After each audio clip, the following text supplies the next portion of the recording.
दोस्तों, आज की हमारी कहानी है पोती का प्रेम। एक रुला देने वाली कहानी। मम्मा, एक समोसा दादी माँ को भी दे आऊं? तुझे कितनी बार बोला है कि यह उस बुढ़िया के लिए नहीं बनाए मैंने। चुपचाप खा ले वरना तुझे भी उस बुढ़िया के साथ कमरे में बंद कर दूंगी। मम्मी का इस तरह गुस्सा देखकर बेचारी पिंकी चुपचाप खाना खाने लगी। इस घर में दादी माँ के अलावा उसका कोई दोस्त नहीं था, इसीलिए वह हमेशा अपनी दादी के साथ खेला करती थी। पापा की इकलौती संतान होने के कारण दादी माँ के अलावा और कोई नहीं था जो उसके साथ खेल सके, पर कविता हमेशा उसे अपनी सास के पास जाने से रोकती थी, क्योंकि उसका मानना था कि वह एक अभागन है जिसने उसकी पहली संतान बेटे को निगल लिया। अजय आज दुकान से जल्दी ही आने वाले थे, क्योंकि आज कविता का जन्मदिन था, इसलिए कविता ने पहले से ही सब तैयारियां कर रखी थी। बस अजय का इंतजार था। शाम को एक छोटी सी पार्टी भी रखी थी, जिसमें कविता ने अपनी कई सहेलियों को आमंत्रित किया था। कविता ने खाना खाकर अपनी सास के लिए थोड़ी सी दाल व 2 सूखी रोटी पिंकी के हाथों भिजवा दी। पिंकी खाना लेकर दादी माँ के कमरे में गई। दादी माँ, मैं आपके लिए खाना लाई हूँ, लो खाओ। आओ मेरी रानी बेटी, मेरी गोद में बैठो। नहीं दादी माँ, मम्मी ने मना किया है कि उस बुढ़िया की गोद में नहीं बैठना। अगर माँ ने देख लिया तो मम्मी मुझे खाना नहीं देंगी। और पता है दादी माँ, आज मम्मा ने समोसे बनाए हैं, पर बेटा तुम मेरे लिए तो समोसे लेकर आई नहीं। और ये रोटी कितनी रूखी है, खाए नहीं जा रही। दादी माँ, मम्मी ने मना कर दिया कि समोसे उनकी सहेलियों के लिए हैं, इसलिए नहीं दिए। तुमने समोसे खाए क्या, कैसे बने थे? बहुत स्वादिष्ट बने थे दादी माँ।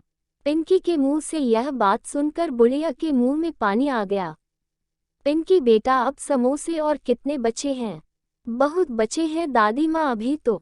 दादी माँ, मैं देखती हूँ, अगर मम्मी किचन में नहीं हुई तो मैं आपके लिए एक समोसा ले आऊंगी। पिंकी बाहर निकलकर देखती है कि मम्मी तो अभी टीवी देखने में बिजी हैं।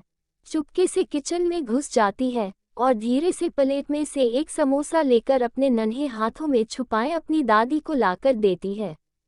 बुढ़िया जैसे ही पिंकी के हाथों में समोसा देखती है तो वह बहुत खुश हो जाती है और जल्दी जल्दी खाने लगती है। पिंकी जब ये सब देखती है तो उसे बहुत आश्चर्य होता है। दादी माँ, धीरे खाओ नहीं तो गले में ही अटक जाएगा। बुढ़िया थोड़ी ही देर में समोसा चट कर जाती है। वास्तव में समोसे तो बहुत स्वादिष्ट है। बेटा चुपके से एक और ले आओ, और खाने का मन कर रहा है। अभी नहीं दादी, मम्मी देख लेंगे तो तुम्हें बहुत मारेंगे और मुझे भी। अब मैं नहीं जाऊंगी दादी माँ। उसे पता था कि अगर मम्मी ने देख लिया तो उस दिन की तरह दादी को कई दिनों तक भूखा ही रहना पड़ेगा। बुढ़िया को अब रह रहकर उस समोसे का स्वाद याद आ रहा था।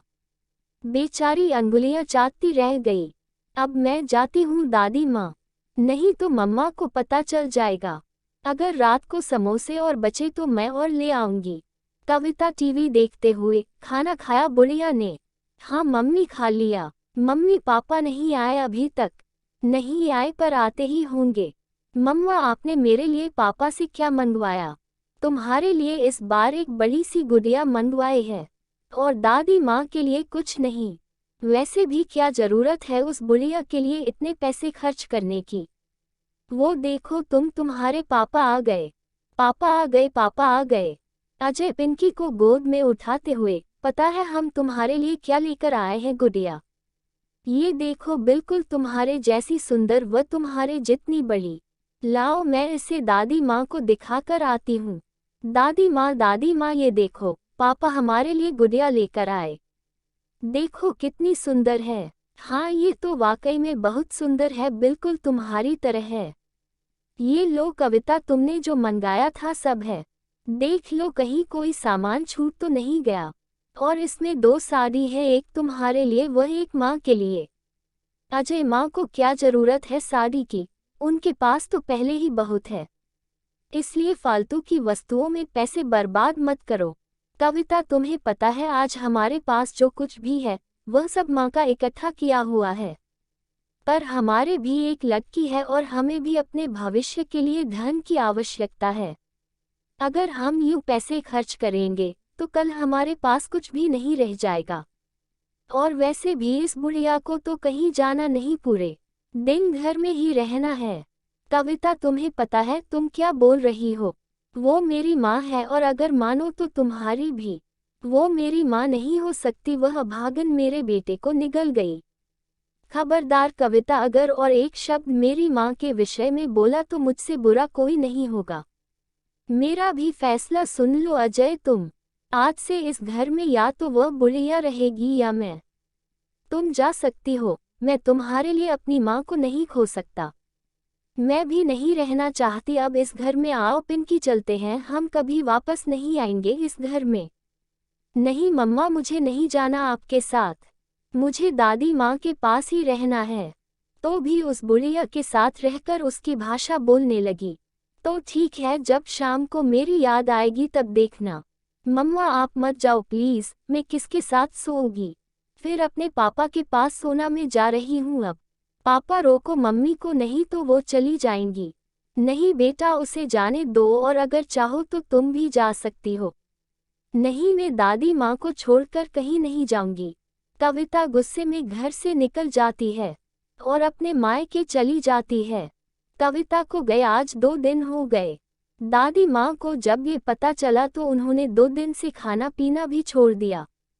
कविता हमेशा उसे भला बुरा कहती, यहाँ तक कि खाना भी ढंग से नहीं देती। फिर भी उसकी सास उसकी इतनी ज्यादा फिक्र किया करती थी। उसे बहुत बुरा लगा और वह कविता के घर से जाने का सबसे बड़ा कारण अपने आप को मान रही थी। अजय भी कविता के जाने से बहुत दुखी था। उसे भी समझ नहीं आ रहा था कि वह क्या करे। उसने कई बार कविता का फोन ट्राई किया पर उसने नहीं उठाया। अजय बालकनी में आज अकेला बैठा सोच रहा था कि आखिर कविता ऐसा कैसे कर सकती है। उसने तो साथ जीने मरने का वादा किया था। कुछ सोचते हुए अजय अपने अतीत के आगोश में खो गया। उसे अपने कॉलेज वाले दिन याद आने लगे जब कविता उसे पहली बार मिली थी। कितनी अनजान अजनबी थी वो, भोला मुख, हिरनी सी आंखें और उसका यूं शांत स्वभाव। हमेशा दूसरों के लिए जीने वाली। पहली ही बार में अजय उसमें इस तरह खोया कि उसने सबके सामने उसे प्रपोज कर दिया। और कविता भी उसके इस साहस को देखकर उसे न नहीं बोल सकी। कितनी अच्छी थी वो जिंदगी। न कोई गम था, न कोई समस्या और न ही किसी का कोई दबाव। बिल्कुल स्वतंत्र, किसी आजाद पंछी की तरह, जिसकी न कोई राह होती है और न ही मंजिल। उसे अच्छी तरह याद है जब एक बार कविता के पापा ने उसे अजय के साथ देख लिया। फिर भी उन्होंने उसकी पसंद को ज्यादा महत्व दिया और दोनों की शादी कर दी। पर आज वह क्यों इतना असहाय हो गया था, किसी बहेलिए के बानों द्वारा बिंधे पक्षी की तरह जमीन पर अनाथ पड़ा हो। पापा, मम्मी का फोन आया है, आपसे बात करने को बोला है। पिंकी की आवाज सुनकर वह अपने ख्वाबों से बाहर आया। पिंकी फोन लिए खड़ी थी। अजय ने फोन उठाया तो सामने कविता की आवाज आई। हेलो अजय, कैसे हो? मैं ठीक हूँ, आप ठीक हो? हाँ मैं भी ठीक हूँ। अजय, मुझे पिंकी चाहिए, मैं उसके बिना नहीं रह सकती। प्लीज मुझे मेरी बेटी दे दो। लौट आओ कविता अपने घर। देखो कोई कब से इंतजार कर रहा है आपका। पिंकी भी तुम्हारी और हम सब भी। प्लीज लौट आओ। नहीं अजय, अब शायद यह संभव नहीं है। जब तक आपकी माँ घर में रहेगी तब तक मैं लौटकर नहीं आऊंगी। फैसला आपको करना है कि आप किसे चाहते हो, माँ या मैं। और मैं पिंकी को लेने आ रही हूँ, भेज दो मेरे साथ उसे। हाँ ले जाओ, अगर वह खुशी खुशी जाना चाहे। आपकी बेटी है, वो आपके पास ज्यादा खुश रहेगी। ये कहते कहते अजय का गला रुंध गया, शब्द पता नहीं कहाँ गुम हो गए। अब बहुत ज्यादा टूट चुका था। वह कभी भी कविता से दूर नहीं रहना चाहता था और माँ को भी अपने से अलग होते नहीं देखना चाहता था। उसकी जिंदगी में एक ऐसी शाम होने जा रही थी जिसके बाद सदियों बाद भी कोई उजाला नजर नहीं आ रहा था। अब उसे फैसला करना था कि उसे अपना भविष्य चाहिए, ये गुजरा अतीत एक तरफ उसका अतीत लिए मुंह पर झुर्रियां व बेटे से कुछ अधूरी उम्मीद लिए उसकी बूढ़ी माँ, वह दूसरी ओर उसका अपाहिज सा भविष्य व उसकी प्यारी सी गुड़िया पिंकी को साथ लिए उसकी पत्नी। आखिर करता भी तो वह क्या, वह न अकेली माँ उसे चाहिए ना ही पत्नी। एक समय था जब उसकी जिंदगी में दूर दूर तक कोई गम का नाम भी नहीं था, पर पता नहीं किसकी नज़र लगी उसकी हंसती खेलती जिंदगी को कि नरक से भी बदतर हो गई। अचानक वह उठा और माँ के कमरे की ओर बढ़ा। इससे पहले कि वह माँ से कुछ बोल पाता, माँ बोल पड़ी, क्या हुआ बेटा, किसका फोन था? कविता का फोन था। क्या वह वापस आ रही है? हाँ माँ, वापस आ रही है, पर रहने के लिए नहीं, हमेशा के लिए हमसे दूर होने व पिंकी को ले जाने के लिए। अजय ने कविता के साथ हुई सारी बातें माँ को बता दी। बेचारी बुढ़िया, जिसने कभी सोचा भी नहीं था कि बात यहाँ तक बढ़ जाएगी, कि उसे वृद्धा आश्रम जाने की नौबत आ जाएगी। अजय की बात सुनकर बेचारी कुछ देर खामोश हो गई। अंत में फैसला किया कि वह वृद्ध आश्रम चली जाएगी, पर कभी भी अजय व कविता को अलग नहीं होने देगी। माँ के मुंह से ऐसी बात सुनकर अजय हक्का बक्का रह गया। ये क्या कह रही हो माँ, तुम अपना स्वयं का घर छोड़कर वृद्धा आश्रम में जाओगे और एक अनाथ की जिंदगी जियोगे? ये मैं कभी नहीं होने दूंगा कि आप कविता के लिए अपना घर छोड़कर जाओगे। अच्छा होता अगर मैंने आपके खिलाफ जाकर कविता से शादी न की होती, तो शायद आज ये नौबत ही न आती। नहीं बेटा, ऐसी बात नहीं। कविता तुम्हारी धर्मपत्नी है, आपको उसके बारे में ऐसा नहीं बोलना चाहिए। और रही बात मेरी, तो मेरे पास तो अब बहुत कम समय बचा है, जो वृद्धा आश्रम में ही गुजार लूंगी। पर अभी आपकी पूरी जिंदगी शेष है। मेरे जाने के बाद कविता ही एकमात्र सहारा होगी आपका। और वैसे भी मैं कौन सा दुनिया छोड़कर जा रही हूँ। जब कभी भी याद आए मेरी तो मिलने चले आना, वहाँ पर हर सुविधा भी होगी, नर्स डॉक्टर, आपको भी कोई परेशानी नहीं होगी और न ही कविता को। माँ के बहुत ज्यादा समझाने पर अजय मान गया और माँ को वृद्धा आश्रम छोड़ने के लिए तैयार हो गया। दूसरे दिन माँ का सारा सामान पैक कर अजय माँ को ना चाहते हुए भी उनकी जिद के कारण वृद्धा आश्रम छोड़ आया।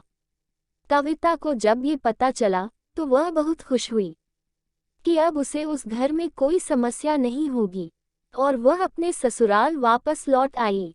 पर अजय में वह पहले वाली बात नहीं रह गई थी। अजय अब पहले जैसा बिल्कुल नहीं था। वह बहुत ज्यादा उदास रहने लगा और बहुत ज्यादा समय वह मौन ही रहा करता। कविता जिस खुशी की तलाश में यहाँ आई थी, वह उसे अब यहाँ बिल्कुल नजर नहीं आ रही थी। अजय हमेशा सुबह माँ से मिलने आया करता था। वह जब भी उस वृद्धा आश्रम से गुजरता था, माँ से मिलकर ही जाता। वृद्धा आश्रम में आने के बाद अजय की माँ अचानक बीमार रहने लगी। डॉक्टर नर्स सब बहुत परेशान हो गए, लेकिन अजय की माँ के कहने पर किसी ने भी अजय से इस बारे में बात नहीं की, क्योंकि अजय की माँ चाहती थी कि वह हमेशा खुश रहे। जब कई दिनों बाद भी तबीयत में सुधार नहीं हुआ, तो डॉक्टरों ने उन्हें एक बड़े हॉस्पिटल में चेकअप के लिए भेजा। जब रिपोर्ट आई तो पता चला कि उन्हें कैंसर है और यह बीमारी लगभग 2 वर्ष पहले से है। जब भी माँ से मिलने जाता तो कविता को बहुत बुरा लगता। वह हमेशा वहाँ जाने से रोका करती। वह कभी कभी पिंकी को भी साथ ले जाया करता, जिससे कविता और भी ज्यादा बिगड़ जाती। अब अजय भी काम के दबाव के कारण कई दिनों बाद ही वहां जाया करता, पर उसे यह पता नहीं था कि उन्हें कैंसर है। अब उनकी तबीयत बिगड़ने लगी। एक बार अजय कहीं जा रहा था, इसलिए उसने सोचा कि माँ से मिलकर चलते हैं, पर जैसे ही वह अंदर गया तो उसे माँ कहीं दिखाई नहीं दी। जो आसपास पूछा तो पता चला कि उनकी तबीयत बहुत खराब है और वह अस्पताल में भर्ती हैं। जब वह हॉस्पिटल पहुंचा तो पाया कि माँ की तबीयत बहुत ज़्यादा खराब थी। दवा के नशे में वह अजय को भी नहीं पहचान रही थी। डॉक्टर ने बताया कि अब उनकी जिंदगी के बहुत कम दिन बचे हैं। डॉक्टर ने अजय को उसकी माँ की बीमारी के बारे में भी बता दिया। अचानक डॉक्टर के मुंह से ऐसी बात सुनकर जैसे उसे बहुत गहरा धक्का लगा। उसने कभी सोचा भी नहीं था कि जिंदगी में कभी ऐसा भी दिन आएगा जो उसे माँ से हमेशा के लिए अलग होना पड़ेगा। डॉक्टर अजय, पता है ये बहुत भयानक बीमारी है। अब तक इसका इलाज कुछ गिने चुने देशों में ही होता है, जहां इलाज कराने के लिए बहुत ज़्यादा पैसे की आवश्यकता पड़ती है। और अगर ये खुश रहे तो शायद कुछ ज़्यादा समय निकाल सके, वरना अगर यूं ही चिंता करती रही तो हम कुछ नहीं कर पाएंगे। डॉक्टर, इन्हें खुश रखने के लिए मुझे क्या करना चाहिए? अजय, आप इसे अपने पास घर ले जाओ। घर को छोड़कर ही इनकी तबीयत ज़्यादा डाउन हो गई। अगर आपके साथ रहेंगे तो आप इनकी दवा दारू भी अच्छे से कर सकते हैं और अच्छे से देखभाल करने से इनकी जिंदगी कुछ आसान हो जाएगी और आप इन्हें कल शाम तक घर ले जा सकते हैं। डॉक्टर से सलाह लेकर अजय घर की ओर चला। अब उसे एक ही इंसान दिखाई दे रहा था, वो थी कविता। उसे मनाना शायद उसके बस की बात नहीं थी। उसे अच्छी तरह पता था कि वह इसके लिए कभी नहीं मानेगी और अगर माँ को घर नहीं लाया गया तो बहुत बड़ी अनहोनी हो जाएगी। जब अजय घर पहुंचा तो पिंकी भागकर उसकी गोद में चढ़ गई। पापा, आज आप दादी के पास गए क्या? कैसी है? मेरी याद आती है उसे। हाँ बेटा, आपको बहुत याद कर रही थी और कल हम उसे फिर से घर ले आएंगे। सच्ची? क्या पापा? हाँ सच्ची। अजय जब कविता के पास गया तो वह खाना बना रही थी। कैसी हो कविता? मैं ठीक हूँ अजय, आप ठीक हो ना? नहीं कविता, मैं ठीक नहीं हूँ। पता है, आज मैं अम्मा से मिलकर आया।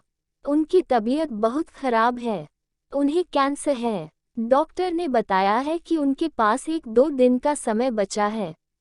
डॉक्टर ने बताया कि अगर हम उन्हें घर ले आए तो उनके बाकी बचे दिन आसान हो जाएंगे। कविता, अगर आप बुरा न मानो तो क्या हम उन्हें घर ले आए? उनके पास बहुत कम समय बचा है, बस इस बार मान जाओ कविता। इसके बाद अब जो तुम कहोगी मैं करूँगा, पर इस बार मेरी बात मान लो प्लीज़। चलो ठीक है अजय, अगर आप चाहते हो तो ले आओ, पर इसके बाद कभी मेरी कोई बात नहीं टालोगे? हाँ बिल्कुल कविता। कविता के मुख से ऐसी बात सुनकर अजय को बहुत ज़्यादा अचरज हुआ, पर खैर जो भी हो अच्छा ही होगा, ये सोचकर गॉड को धन्यवाद कहा और माँ को लाने के लिए सुबह का इंतजार करने लगा। सुबह जल्दी उठकर वह पिंकी को साथ लेकर माँ को लाने चला।